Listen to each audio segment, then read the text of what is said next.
All right. Hello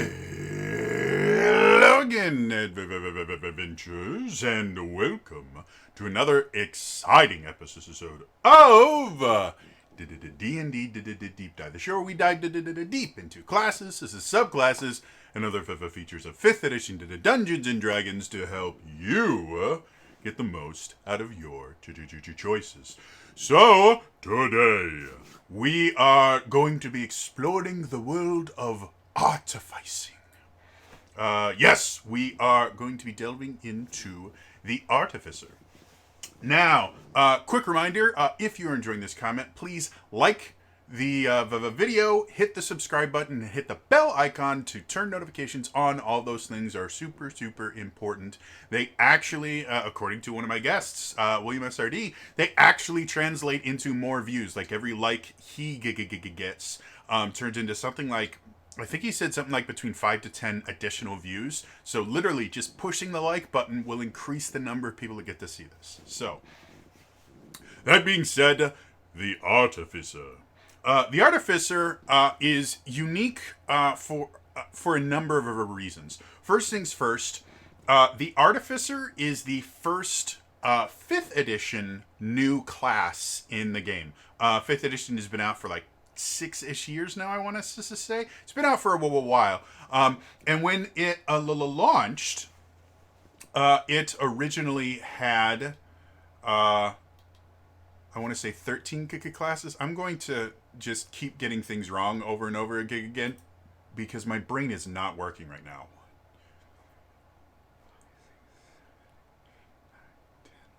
So they had 12. Okay, that's what it is. Math is hard, folks. So when 5th edition launched, it started with 12 classes. And as far as officially created and published by Wizards of the Coast, that has remained true almost exclusively. The only new class that has been added by Wizards of the Coast to D&D 5th edition has been the Artificer. Which is interesting to say the least. Literally every other edition, they were adding new classes as they went along. For second edition, as it went on, not only did they add new class, but they would add these things called class kits. When you get to third edition, they were constantly adding new classes, and specifically new prestige classes, because that was a really big thing. Third edition was built around multi-classing in general. You actually couldn't go from level 1 to level 20 as a single class. In general, you had to, simply because you stopped gaining benefits after about level 12-ish in the third edition. You still gained like basic attack bonuses and the things like that, so you could still hit things, but you didn't get any class features effectively after generally around anywhere between level 9 and level 12, depending on the class. Fourth edition had 3 different player's handbooks. I have right there. You can't really see it super well. That I believe is the second one. No, that's the first player's handbook. They had 3 player's handbooks, and then a bunch of other supplements that were constantly adding new classes to the game. But 5th edition, they have only ever added 1 class. And a lot of that goes down to the design philosophy of 5th edition Dungeons and Dragons. Again, I say this every single time I do one of these videos. In 5th edition, every class is designed to play very, very differently right from the beginning. Because of that, in previous editions, when they introduced a new class, it would be, oh, well, this is effectively this class, but it has this little change to it. You saw that in 4th edition a lot, because in 4th edition, you actually had this the thing where there were a lot of classes that wouldn't use their strength or dexterity score for their basic attacks and things like that. 4th edition was really, really cool because you effectively could have any ability score be your primary ability score that you used for everything. There were classes that your constitution score is what you used for your attack rolls and damage rolls. It was a really, really interesting system. So one of the things you saw a lot in fourth edition was you would see it's like, oh well, this is the striker version of this class, or they had all these different power sources. So it'd be like, well, this is the primal powered version of this. Yeah, you would get that a lot. In fifth edition, you don't get that because you're not supposed to just reflavor another class by saying, well, this time it's arcane focused instead of divine focused. It goes against the core concept of fifth edition, which is, again, right from level 1, playing a barbarian should feel different than playing a fighter. In previous editions, aside from fourth edition, because it was weird, until you got anywhere between about level 3 and level 6, depending on the previous edition, all your weapon-based classes played mostly the same. The big choice was going to be melee or ranged. That was it. And the same was true for spellcasters. Yes, you might have access to slightly different spells, but your actual gameplay was exactly the same, and nothing felt special until you started getting to higher levels.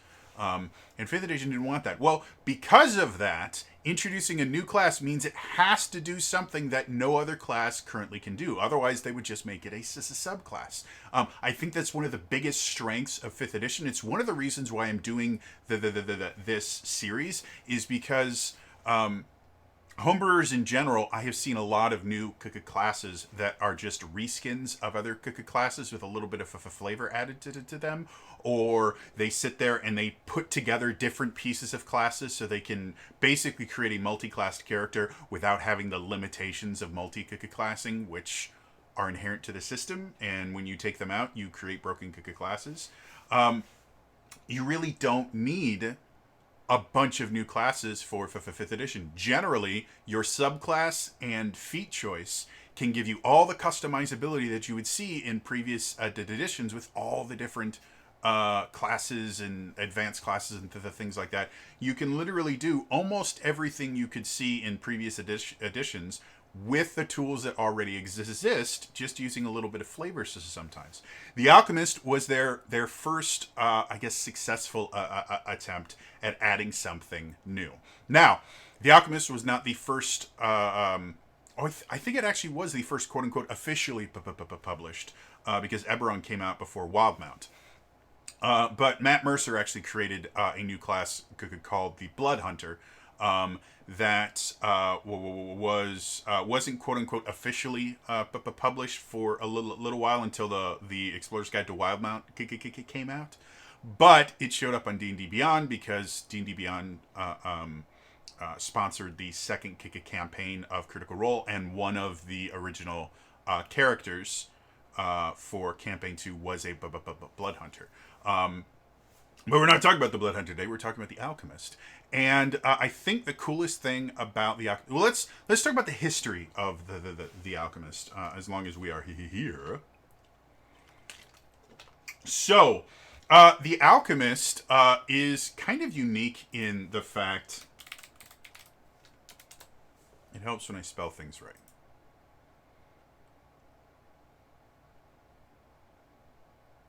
Yeah, there we go. Okay, so I just wanted to make sure of this because I wasn't 100% certain. So, the Artificer is kind of unique because the Artificer is very, very, very closely tied to a specific campaign setting. And that campaign setting is the Eberron campaign setting. Now, if you have been watching this channel for a while, I believe I reviewed the Eberron campaign setting that was released for 5th edition, Eberron Rising from the Last War, and yeah, it's the Artificer is kind of intrinsically linked with Eberron. I don't know 100% if it originated in Eberron, but Artificers are an intrinsic part of Eberron, and Eberron was the reason that Artificers got introduced to D&D 5th edition. Now, Eberron is kind of unique because Eberron is literally a fan-created campaign setting. There was a contest back in 2002 called the Fantasy Setting Search.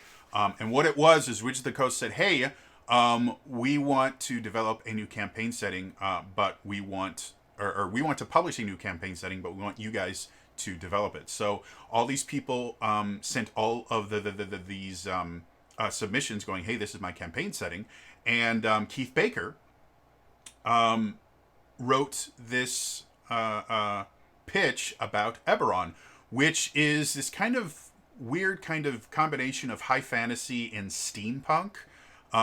There are robots in Eberron. We call them Warforged. There is Magitech, effectively. That's where Artificers could come in. It is intrinsically, like, there are trains and things like that in there. It is this really kind of cool hybrid setting, and everything in Eberron is kind of dialed up to 11.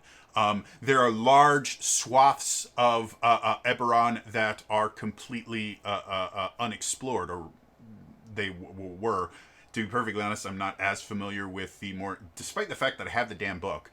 I believe there's still portions of Eberron that are designed to be, okay, this is untamed, unexplored wildland that you can go out into, which doesn't really exist in the Forgotten Realms. The Forgotten Realms, just about everything has been settled by some group or another. There isn't really a new world to type thing. There really isn't an unexplored, new horizon that no one has ever been to. That was a part of Eberron.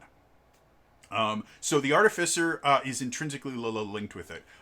Going to kind of its history in D&D, again, my understanding was that it was introduced, I'm sure there was probably ideas of kind of like tech-based wizards, but the official Artificer, my understanding was it was introduced in D&D 3rd edition, specifically 3.5, because that's where that was when the Fantasy Setting Search happened and everything like that. It officially, the Eberron campaign setting was officially published in June 2004. And so what ended up happening is when the Artificer was introduced, it was kind of this strange hybrid caster kind of thing. They have always had a proficient or a connection with ranged weapons. A lot of times magical firearms, but if not that, a lot of times they would use crossbows. So whether they were using actual firearms or they were using a crossbow, they tended to be, a character that would run around with something with a trigger on it, and they can sit there, and they would. They were also very closely associated with kind of pets and things like that. They would create these little magical robots, if effectively, to work with them. So this kind of cool thing. You get into 4th edition. And the Artificer existed in 4th edition, but it was real weird.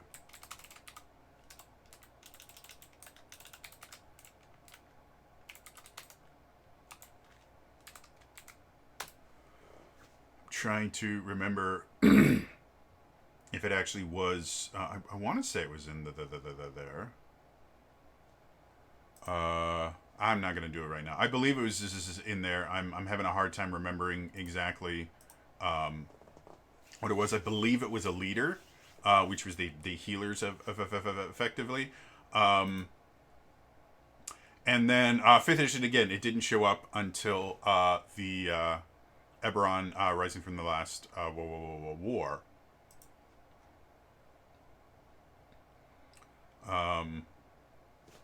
So, let's, sorry, I'm really out of it today because it's been a rough week.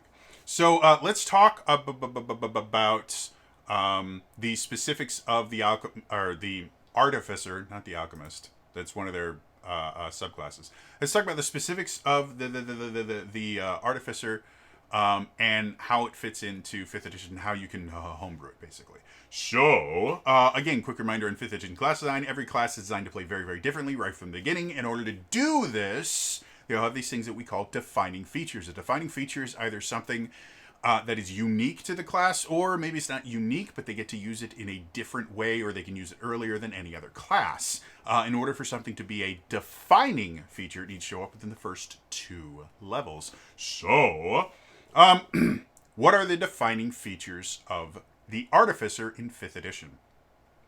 Well, in the first 2 level, the Artificer gets 3 class features. They are Magical Tinkering, Spellcasting, and Infuse Item. And they are all really, really going to be important when you were thinking about homebrewing and things like that. So let's start with Magical Tinkering. Magical Tinkering, you get it for first level. And effectively, it allows you to touch a tiny non-magical item as an action and give it one of the following magical properties of your choice. It can shed bright light in a 5-foot radius and dim light for additional 5 feet. Whenever tapped by a creature, it can emit a recorded message. It can continuously emit your choice of an odor or a nonverbal sound. Or a static visual effect appears on one of the object's surfaces, which could be a picture, some text, lines and shapes, or a mixture of these elements as you like. So it effectively allows you to kind of create your own little magical trinkets.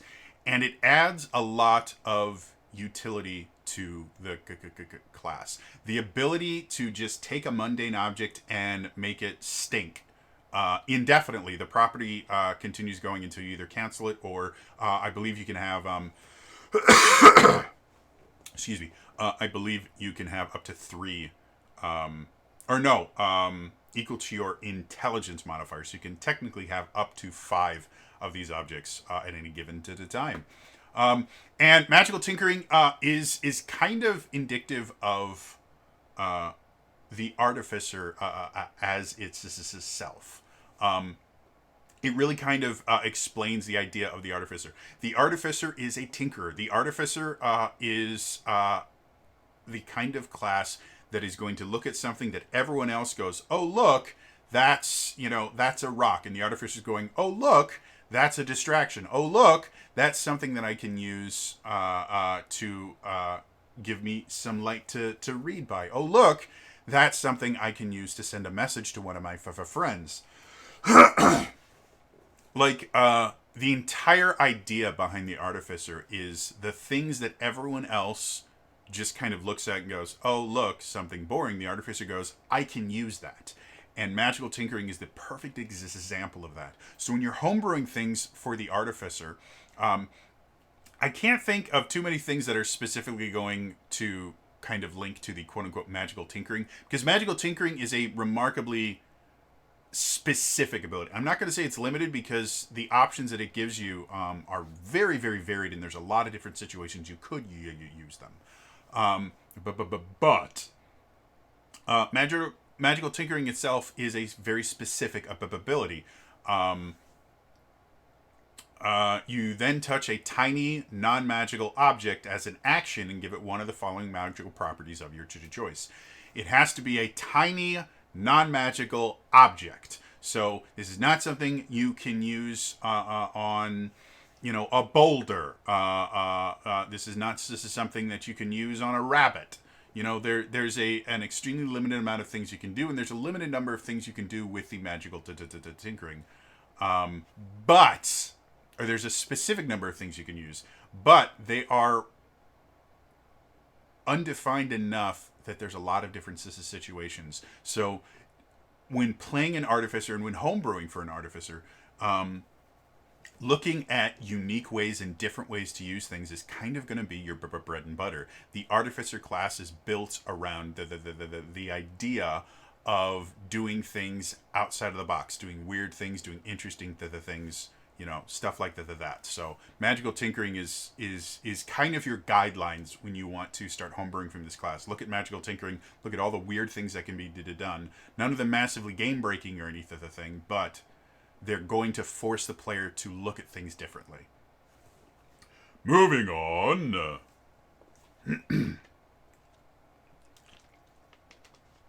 Also, at first level, you get your spellcasting. The Artificer is a half-caster, but it is such a weird half-caster that everything about it is just unique. So, first things first,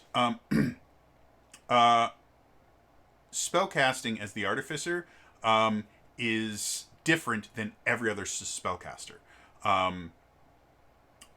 For spellcasting for the Artificer, you must have a spellcasting focus. It's not you can use a spellcasting focus. You must have a spellcasting focus for the Artificer.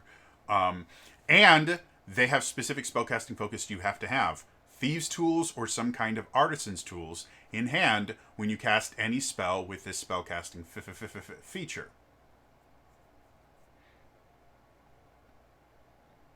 And it specifically says meaning the spell has an M component when you cast it. You must be proficient with the tool to use it in this way.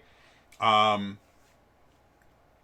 then after you gain the Infuse Item feature at second level, we'll talk about that in a second, you can also use any item bearing one of your infusions as this is a spellcasting focus. So, spellcasting for the Artificer, they use tools. And that is such a different way to have your spells be cast than anything else that currently exists. Again, when we talk about defining features, one of them being, well, they get it to use it in a different way. This is the best example of literally every other spellcaster can use the exact same spellcasting focuses for the most part, and they work the same way. This one, obviously, clerics can use holy symbols instead of wands or the things like that. But they all kind of work the same way.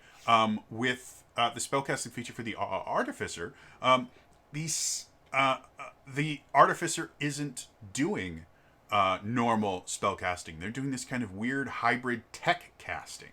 And that's one of my favorite things about it is there's so much flavor built into the Artificer. I have an Artificer in one of my Kika campaigns, and when you pick the Artificer, you actually get to choose an artisan to tool that you're proficient in, and she chose calligraphers to tools. So when she casts spells, she literally paints little symbols or talismans. If you're familiar with kind of Chinese or Japanese folklore, where they would literally paint words effectively on things, and that would turn them magical. Yeah, the whole idea behind spellcasting for this particular character is they have these little magic symbols and these things in this very, very elegant style of writing things that they infuse magic into. And one of the ways that we've kind of explained the magic is her literally, when she's preparing her spells at the beginning of the day, she's drawing these little talismans effectively, and when she casts Cure Wounds, she just takes one and slaps it on someone, and the magic takes effect. So there's so much flavor built into the spell casting for the Artificer that when you're homebrewing for it, you really need to lean hard into that idea. This is a very flavorful class, and something we'll talk about it when we go into the subclasses. But with the Artificer, simply granting proficiency in a specific set of tools as part of your subclass can massively define how it is. Your Artificer may technically already have proficiency in those tools, and then you just put, if you already have proficiency, choose one other thing. But by mentioning it in your subclass, you are basically kind of describing how this flavor of Artificer casts their magic. And it can be really, really cool and interesting. The other kind of unique thing, especially for a half-caster, is Artificers get access to cantrips. Most half-casters do not get the ability to use cantrips. Paladins and Rangers, I believe, are the two half-casters I'm aware of. And now I'm doubting myself. No, bards are full. Paladin and Rangers are the only half-casters in the game. Other than Artificers, obviously. Everyone else that gets like the Eldritch Knight Fighter or the Arcane Trickster Rogue, those are what are called third casters. And the reason we could call them that is in the multi-classing rules. To figure out what spell levels you should have when you multi-class, you add together the full levels of any full spellcaster, like wizards, sorcerers, things like that.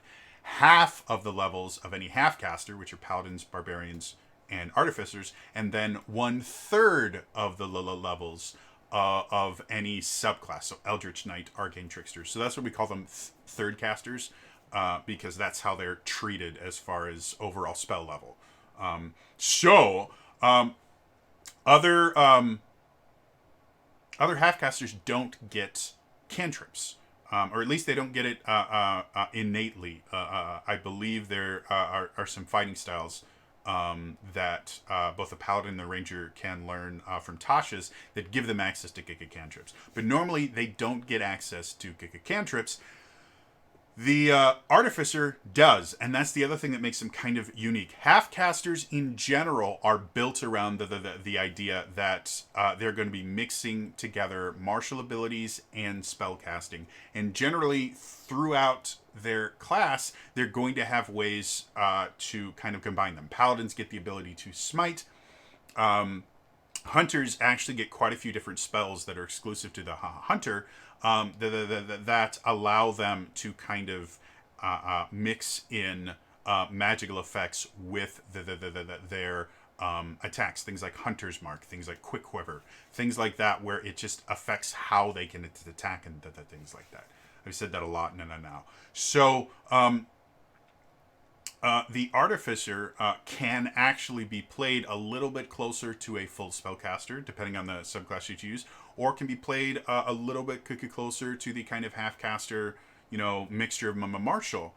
And because they have the ability to use cantrips, they fit in both worlds. It also means when you are deciding on subclasses or homebrewing as a subclass for this, you do need to kind of take that into account. If you try to kind of leave them as, both, okay, you're going to be both a spellcaster and a half-caster, you're not going to have a very good subclass because it's not going to have enough unique things. Kind of the jack of all trades, master of none thing. You're going to spread them out too thinly. So you should try and focus on, okay, do I want this to be a more magic-focused one, or do I want this to be a more weapon-focused one? It doesn't mean that there's only two different kinds of artificers. No, as we'll see in a second here, there's a lot of variations. But you want to kind of figure out which side you're going to lean into, because that's going to really change what kind of features that you're going to add to it. And then the other thing that's kind of unique about this, they are very similar to they are prepare casters, not memorize casters, meaning every morning they have access to the full Artificer spell list, and they just get to pick, they have a limited number of spells they can prepare every day. So it's another thing that adds a little bit to the kind of customizability of the Artificer. And then there's also this entire little subsection that says the magic of artifice, which talks about kind of the flavor added to it. And if you are homebrewing for the Artificer, I highly recommend read the Magic of Artifice from, I believe it's in Tasha's. It might be in Eberron as well. I think every time they introduce the Artificer, they have this, but I know for a fact it's into the Tasha's. Read this thing. It's only 3 paragraphs. It's really short, but it gives you a good idea of the flavor of the class and the things that you need to take into account, because this is a high flavor class, more than almost any other class aside from maybe the Paladin. This is a high flavor class. Finally, the final defining feature. Final defining feature is Infuse Item, and this is where the Artificer really changes things, because Infuse Item is another thing that's very closely related to the Artificer throughout history. Artificers make magic items. That's always what they've been. In Eberron, they are the magic item makers. Like, most magic items in Eberron are made by artificers. Compared to other things where it's like a wizard infused, magic while working with a smith, or maybe a smith was just using magical metal and it created this thing, or maybe a god infused this weapon. In Eberron, yes, there are those kind of magic items, but the bulk of magic items are made by artificers. So that's what Infuse Item effectively is. It allows you to make certain kinds of magic items. And this actually changed the game as far as 5th edition D&D was concerned, because in previous versions of D&D, especially 3rd edition and 4th edition, magic items weren't, cool, useful. Magic items were necessary. You could not play the game without magic items at higher levels. 4th edition in particular actually had a separate rule set that changed certain numbers and things like that to play without magic items. Otherwise, specifically in 4th edition, if you created a character at a higher level than 1, you actually, as part of character creation, would give them 3 magic items. In 4th edition, you actually had levels to your magic items. And so what you would do is, like, let's say if you built a 5th level 4th edition KK character, you would give them 3 magic items. One that was 1 level higher than their current level, one that was equal to their current level, and one that was lower than their current level. So for a level 5 barbarian, let's say, they would get 1 level 6 item, 1 level 5 item, 1 level 4 item, and they would have enough gold that they could buy another level 5 item. There was actual monetary value. Like, you could buy magic items depending on the rarity just about anywhere. They were essential. 3rd edition wasn't quite as dependent on magic items as 4th edition, but it was still, once you got to higher levels, you could not hit enemies if you weren't using a +1 or a +2 weapon. If I remember correctly, in 3rd edition, I want to say they went all the way up to like +4 or 5, whereas most other editions +3 is the highest you can get for a magic item. So yes, because of that, in 5th edition, they didn't want it to effectively be like a Diablo style game where you go in, you kill something, and then a bunch of items fall out of it, and you kind of grab the ones that you want, and you're constantly getting new magic items. No, they wanted 5th edition to be much more focused on the classes themselves and not the magic items. And so 5th edition specifically was designed with the idea that magic items are rare. You can only have 3 attuned magic items, and a lot of magic items require attunement. So a lot of characters only have a maximum of 3 magic items associated with their character. And they were supposed to be very rare. You didn't have, your local magic item shop where Sven, the person who sells all the magic items, come into my shop. You'd come in and you'd like pick, can I have 2 wands of the War Mage, and did you guys want fries with that? No, that's not how it works. Magic items should be found. They should be special. They should be something that feels important. Just like a lot of other things in 5th edition, like feats. Feats are meant to feel very, very important when you get one. The same thing's true about magic items. So you actually can run an entire campaign in 5th edition without ever using magic items.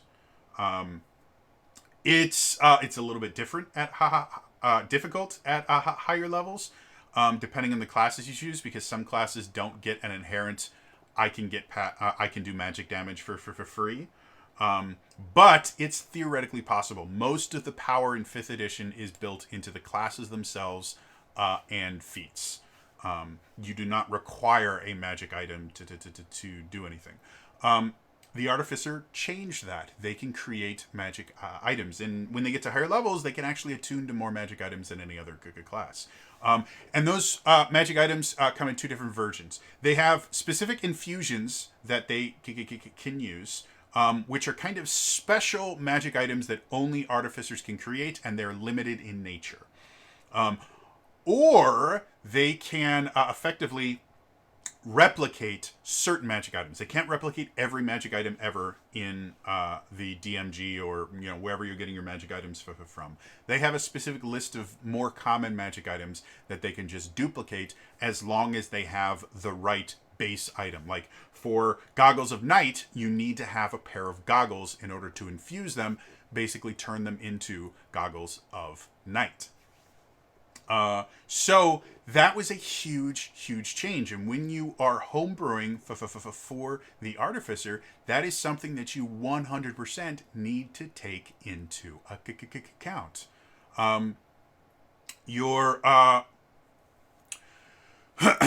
your magic items are going to be an intrinsic part of the character. The infusions are going to be an intrinsic part of the character. Specifically, I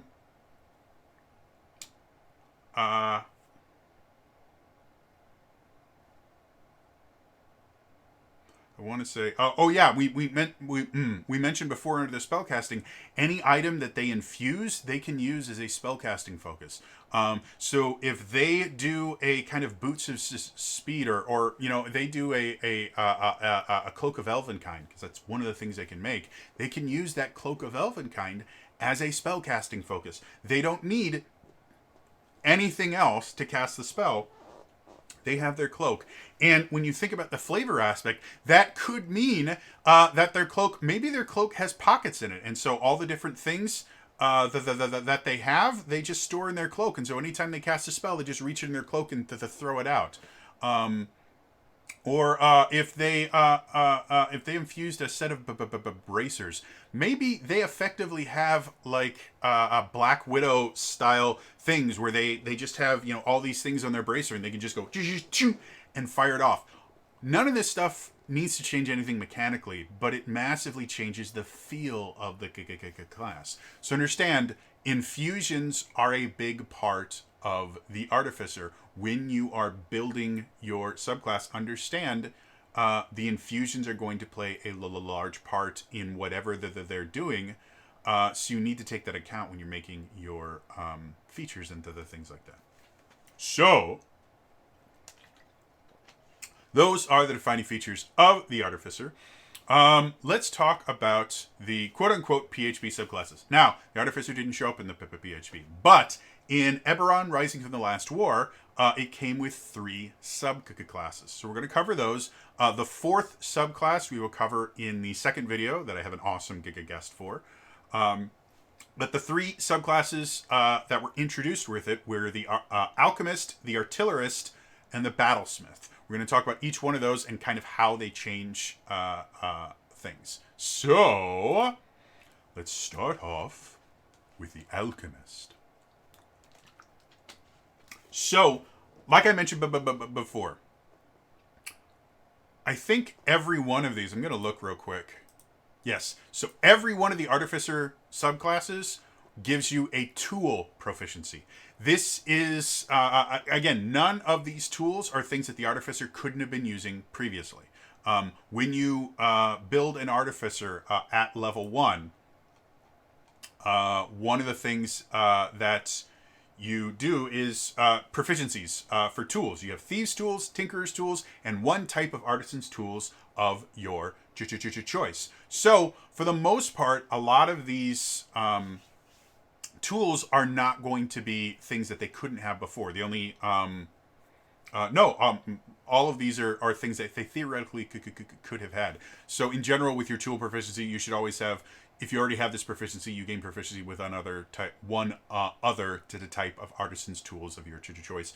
Just again, so they don't feel like they're wasting it if they actually plan to have their alchemist their Artificer turned into an Alchemist from level 1. So they took Alchemist supplies right at level 1. Yeah, just by acknowledging, okay, this is the particular tools that this class is designed around, you are going to flavor the class and give them a really good idea of, okay, what should I be expecting from this? For the Alchemist, it is Alchemist supplies. This is a potion brewer style thing. So they are going to view everything they do in this through the lens of, oh, these are all potions and other things like that. So fireball is no longer kind of the thing. Fireball is, oh, here's my fireball potion, and when it lands, it goes. Or my cone of cold potion is, things like that. They're all going to be based around, how can I turn this into a potion? Mechanically, nothing changes. But feeling-wise, flavor-wise, it is a massive difference. And that's one of the nice things about the Artificer is creating homebrews for it. The most difficult thing about creating your homebrew is generally going to be, how do I want to flavor this so it's going to feel different? Because once you get that feeling right, once you get the flavor right, the rest of the subclass is generally going to kind of write itself, because you're going to be fitting it into, okay, well, how does this work then mechanically? The next thing that you get with every one of these is going to be an expanded spell list. The expanded spell list, again, there's a couple different versions of expanded spell lists. For Artificers, these are spells that you always have prepared, which presents something kind of unique for making homebrew. For an expanded spell list, where it's just your spell list gets extra spells that you can learn, you actually specifically have to choose spells that aren't on the Artificer's spell list. For extra spells like this, you actually can choose spells that are already on the Artificer's spell list, because what that means is, because they always have these spells memorized and prepared, it gives them more choices as far as spells that they're going to choose for the ones that they prepare every day. So you can go either way. For the Alchemist, they actually go a little bit, I think, both. No, these might be entirely not on the... yeah, it looks like almost all of these are not on the Artificer spell list, which is perfectly fine. But they do, they do kind of a combination of stuff that you could definitely find in a flask and healing type stuff. The Alchemist kind of leans a little bit more heavily into the kind of healing, supportive aspect of the Artificer. And it adds things like Healing Word, Mass Healing Word, but it also gives things like Ray of Sickness, Melf's Acid Arrow, Raise Dead, the things like that. Cloud Kill, I think, is a really great one from an alchemy perspective. You just have this little vial of, hey, I'll make me use my Cloud Kill. All right, you made me. You throw it and you just, like, that's cool. So yeah, when you are homebrewing for the Artificer, understand that the Artificer spell list is not massive. It's not the Wizard's spell list. So there are a lot of different spells. And by going away from kind of arcane spells, taking some spells from the Druid spell list or the Cleric's spell list, you can create some really, really unique combinations. Just understand what those combinations are going to do and make sure that they fit in with your flavor. Again, the best thing about the Alchemist spell list is how every single one of these feels like it could definitely come out of a bottle. Like Gaseous Form, or Flaming Sphere. You go, okay, the way that I kind of see Flaming Sphere is basically you have like two vials that are together that once you break them and they mix together, that's what turns a flaming sphere, and you can kind of control it. Things like that. Like, that's totally how it works. So when you're homebrewing, take into mind, and that, again, that's one of the reasons why pick your flavor first when you are designing your Alchemist subclass, because it's going to define everything else. The other thing that they get at third level is called Experimental Elixir, and this is the kind of Alchemist the thing. Basically, they can make an experimental elixir. Whenever you finish a long rest, you can create one experimental elixir, and it is random which one you get, if I remember. Yeah. And there's a bunch of different things that it does. You have one that effectively just works like a healing potion. You get 2d4 plus your intelligence modifier. One that increases speed, one that increases AC, one that gives them a d4 to every attack roll and saving throw they make, one that actually gets a 10-foot flying speed, and then one that effectively gives you the Alter Self spell for 10 minutes. Now, the interesting thing about that, Alter Self is a concentration spell. However, the Drinker's body is transformed as if by the Alter Self spell, but there's nothing in here about a concentration requirement. They don't cast Alter Self. Their body is transformed as if by the Alter Self spell. And that's the other thing that's interesting about these are not casting spells, so they can't be counterspelled. A lot of things that affect spell casting will not affect these because they are not spells. They are effectively magic items. They still would not work in an anti-magic field because they are magical in nature, I believe. Because technically it says you can magically produce an experimental elixir. And then the other thing, you can create additional experimental elixirs by expanding a spell slot at first level or higher for each one. So that's the other thing that you're going to see a lot with your subclasses is they give you alternate uses for your spell slots. In this particular one, you can create these elixirs, which are interesting. And then as you get higher levels, at 6th level, you can create 2 without using a spell slot. At 15th level, you can create 3 without using a spell slot. So yeah, overall, it's a cool feature, and it's a perfect example of flavor massively influencing the subclass. Moving on. At 5th level, they get Alchemical Savant. Whenever you cast a spell using your Alchemist supplies as the spellcasting focus, you get a bonus to 1 roll of that spell. The roll must restore hit points and be a damage roll that deals acid, fire, necrotic, or poison damage, and the bonus equals your intelligence modifier. So, this is another thing that is going to incentivize them to play the class a certain way. Anytime you use Alchemist supplies as your spellcasting focus, so anytime you're making little potions in that, you can either do more damage or do more healing. This is a perfect example of kind of guiding the player to play a certain way without giving hard, okay, you can't use it this way. You can only cast these spells if you use the Alchemist supplies. So that's not fun. This means that, well, if you use the Alchemist supplies, you get a benefit, a pretty decent benefit, you know, especially if you're using cantrips and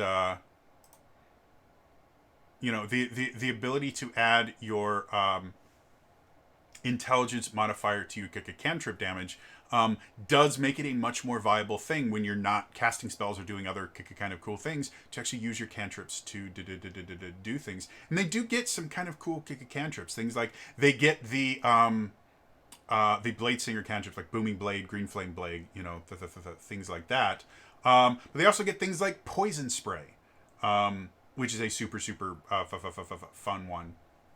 Or Shocking Grasp or Thorn Whip. Like, there's a lot of different cool things that you can use. And so with Alchemical Savant, you again, it's just a really good way to kind of ensure that they're playing the class the way that the subclass the way that you designed it to be played.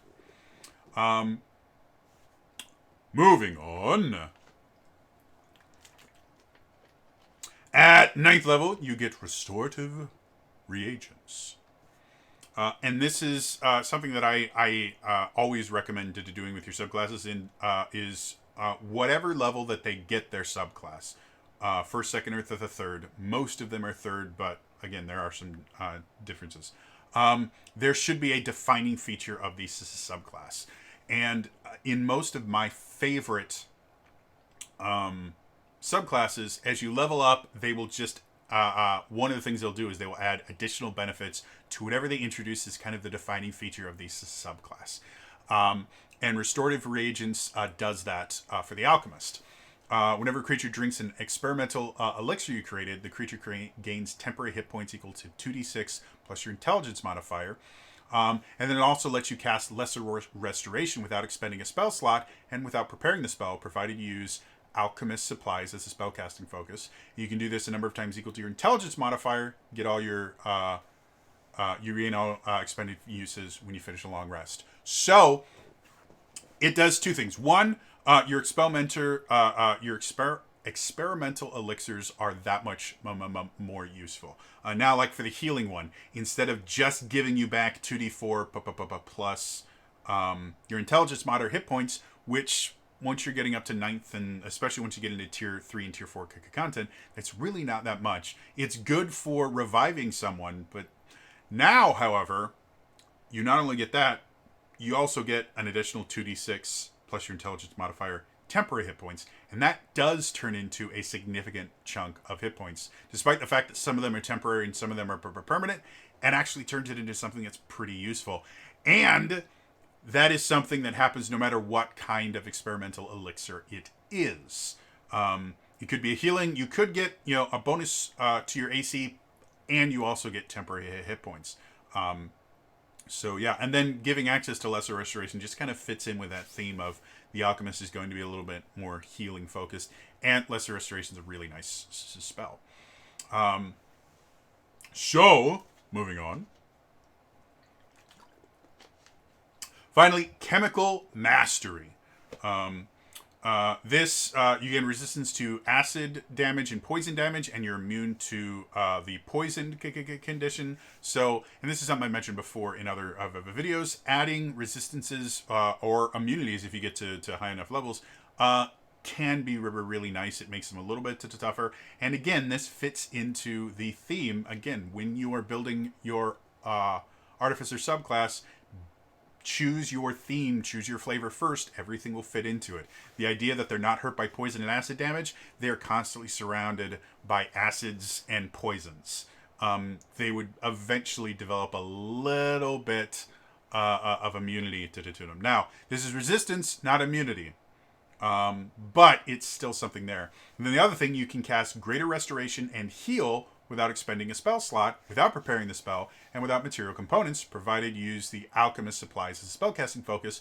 Once you cast either spell with this feature, you can't cast that spell with it again until you finish a long rest. The unique thing about this, Greater Restoration is a massively useful spell. Like, there's no way to undervalue how useful Greater Restoration is. It can remove a level of exhaustion, which is the big bad thing in the D&D 5th edition.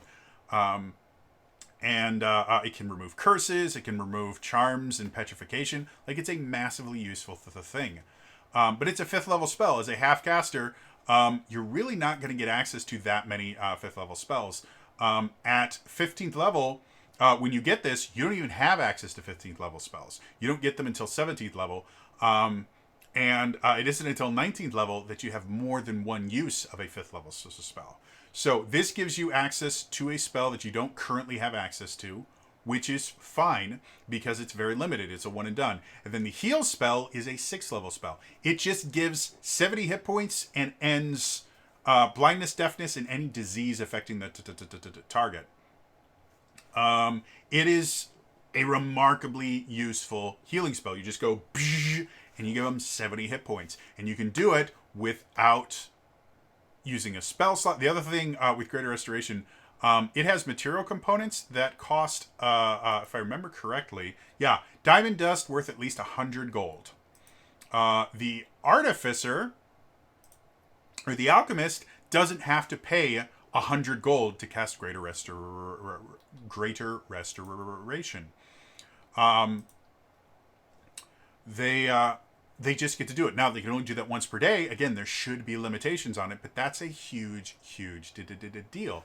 and that's another thing that's you can definitely do. Again, with a half-caster, giving them limited access to an additional spell or two is not quite as broken as giving it to a full caster, because full casters are just casting more spells and generally have more things they can do with those spells. Half casters are a little bit more limited, so giving them a single, or in this case 2 spells that they get to access in a different way is not generally going to be super game breaking as long as you limit them correctly. So yes, that is the Artificer. Due to the fact this video is getting a little bit longer than I'd like it to, I'm not going to go into the Artillerist. It's an interesting class, but I want to cover the Battlesmith. So this is simply because it gives a much better kind of idea. Because this, again, the Artificer leans a little bit more into the spellcasting version. I mentioned there's kind of 2 different flavors of this. Well, the Battlesmith is going to lean a little bit more into the kind of martial version of the Artificer. So, the Battlesmith. Again, Battlesmith gives tool proficiency and spells right at the 3rd level. Proficiency is the Smith's tools, and the spells are... The Battlesmith is going to be a much more melee-focused character, and weapon-focused character. And you see that in the spells that are chosen for it. Shield, Branding Smite, Conjure Barrage, Fire Shield, Banishing Smite, and they also get Mass Cure Wounds, because you'll see in a second that they still get to play the healer a little bit as well. Again, when you're homebrewing, think about how you want the class to play. For the Battlesmith, they are designed to be a little bit more, in the thick of the things. So giving them access to spells that they always have prepared that are going to increase their armor class, let them do more damage with weapons. Things like that are going to be very useful. In addition, they also get what's called Battle Ready. They get proficiency with martial weapons, and when you attack with a magic weapon, you can use your intelligence modifier instead of strength or dexterity for the attack and damage rolls. So this is something that kind of harkens back to that 4th edition thing where they would make it so that not every class had to have strength or dexterity if they wanted to make weapon attacks. This one allows you to use your intelligence modifier for your weapon attacks, which I really like. It gives you much more flexibility in building the character. So if you are creating a subclass of the Artificer, if you do want it to be a little bit more combat focused, don't feel bad about possibly taking inspiration from this and going, hey, if you're using a magic weapon, which can be one of your infusions, you can use intelligence instead of strength or dexterity. That way you don't have to lean into this. And I think it works really well. The final 3rd level thing is you get your Steel Defender. The Battlesmith is effectively a pet class. It gets a pet called a Steel Defender. It works the same way that other Tasha's versions of pets work. The Defender shares your initiative count, but it takes its turn immediately after yours. It can move and use its reaction on its own, but the only action it takes on its turn is the dodge action, unless you take your bonus action on your turn to command it to take another action. And that action can be one in its stat block or some other action. And if you're incapacitated, the Defender can take any action of his choice, not just dodge. You can also heal it with the Mending spell, which is a cantrip. So you can use cantrips to heal your Steel Defender, which also means between combat, you can just fix your Defender whenever you want, because there's no limitation to cantrips.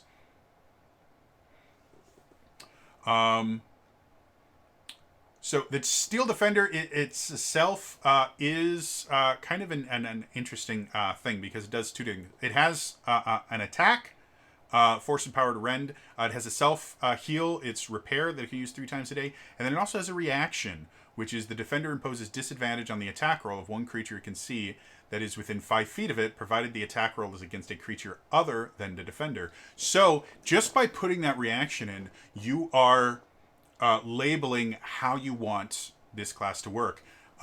For the defender to be able to use that, the defender should be right next to someone. That may mean the defender and the battlesmith go into battle together. You know, the picture they have of the battlesmith is this dude with a robot dog and a big old hammer. And that could be really, really cool. You know, your idea of you wade in, you go, you're smacking people with big old hammers, and then your robo dog comes in and goes, ar, ar, ar, ar. That could do it. The other way it could be is staying back with your crossbow or your gun, and your steel defender is just piggybacking on one of your other allies that is close, but the steel defender is designed to kind of play with another character. And when you're homebrewing, if you do want to create another pet class, understand you can put things into the stat block of the pet that will kind of define how it works. Give it a teleportation aspect, or let the character cast spells from the pet's square instead of their own. You're going to really kind of shape how the class works. And again, remember your flavor. Whatever your flavor is should identify what you're going to do with this. Now, going back to that 5th edition class design, if you're thinking about, wow, this is really cool, I want to create my own version of this, well, again, the Battlesmith already exists. The Steel Defender is a kind of generic thing. It can have 2 legs or 4. So if you wanted, you know, someone to go in with a little armored knight as their companion, you can do that with the Battlesmith. So if you're looking and you're like, I want to create an Artificer pet class that uses intelligence as their attack roll, and you know, uses weapons, you probably don't need to. That already exists. And if your only change is you're going to make it more spell focused, you may want to branch out a little bit more than focusing on that. Especially if you're going to go spell focus, you don't need the battle ready, you know, intelligence on your weapon modifier. So. That being said, moving on. 5th edition, extra attack. That's how it works. We don't need to talk about it. We've talked about it enough many, many times. 9th level, though, you get Arcane Jolt. When either you hit a target with a magic weapon attack or your Steel Defender hits a target, you can channel magical energy through the strike to create one of the following effects. The target takes an extra 2d6 force damage, or choose one creature or object you can see within 30 feet of the target. Healing energy flows into the chosen recipient, restoring 2d6 hit points. You can use this a number of times. You could do your intelligence modifier, but no more than once per turn. And you regain all expended uses when you finish a long rest. So, this is effectively kind of a modified version of Smite. But it gets a couple things different. First of all, Smite uses spell slots. This does not. It just is it has its own limited number of uses. Smite can be leveled up. This can't. It's always just that 2d6 at this level. But you get to either choose to do damage or choose to do healing, which is really cool. Everything about this is super, super cool. This is a really, really great way, if you are going to make a weapon-based or a weapon-focused homebrew, is give, in MMOs we call them proc effects, which is basically it happens when you hit something. Give them an effect that gives them a reason to actually hit people. In this particular case, not only does this give them an incentive to hit them with their own weapon, but it also gives them an incentive to use their Steel Defender, because either one of you can get that benefit, which is cool and interesting. So yeah, when you are doing your homebrew, if you are going to be a little more weapons focused, think about giving up a proc effect. Make sure it's balanced. Generally, you're going to want to limit it in some way. If they can always do it every single time, you're not creating a choice. You're creating a right answer, which is bad game design. Good game design gives the player choices. Bad game design limits their choices by always giving them, this is always going to be superior no matter what. Moving on. The final feature for the Battlesmith is called Improved Defender.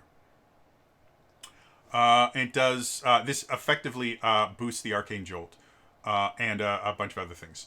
The extra damage and healing of your Arcane Jolt both increase to 46. So, and this is something, if you are going to use a flat number, this is something you kind of have to do. It needs to level up. Generally, following the tiers or pretty close to them. 15th level tends to be a common place to get an upgrade. Your Steel Defender gains +2 bonus to armor class, so they're a little bit more difficult. Whenever your Steel Defender uses its deflect attack, the attacker takes force damage equal to 1d4 plus your intelligence modifier. So that deflect attack, that's where they can impose disadvantage on an attack. Now, not only do they impose disadvantage on an attack, they actually cause damage. So again, this is that idea of introducing something and then upgrading it. Arcane Jolt upgrades the Steel Defender by giving them something extra it can do. Improved Defender increases improves the Steel Defender by giving it a better armor class, making the Arcane Jolt do a little bit more damage, and now their deflect attack does an additional bonus. When you're homebrewing, these are really great things to consider because it rewards the player for sticking with the class up to that point. And once you get to 15th level, it should be something that feels really good. Otherwise, if you don't do that, people aren't going to actually play the entirety of your subclass. They're going to multi-class into it and then do something else. So yeah, final thoughts. Overall, again, the Artificer is built for flavor. I'm not saying that it's an underpowered or, you know, a less than useful class. It is super cool, super interesting, but most of the defining features have much more to do with the flavor of it than the mechanics. And the flavor is generally going to be more important to players than the mechanics. I'm not saying that's everyone. I've seen some broken Artificers created by min-maxers and things like that. I'm not saying it can't happen. However, when you are homebrewing for the Artificer, start with your theme. Start with your flavor and let the flavor dictate everything. For the Alchemist, it's all about, you know, making potions and that, and it made everything else made more sense. For the Battlesmith, it's all about your Robo-Dog.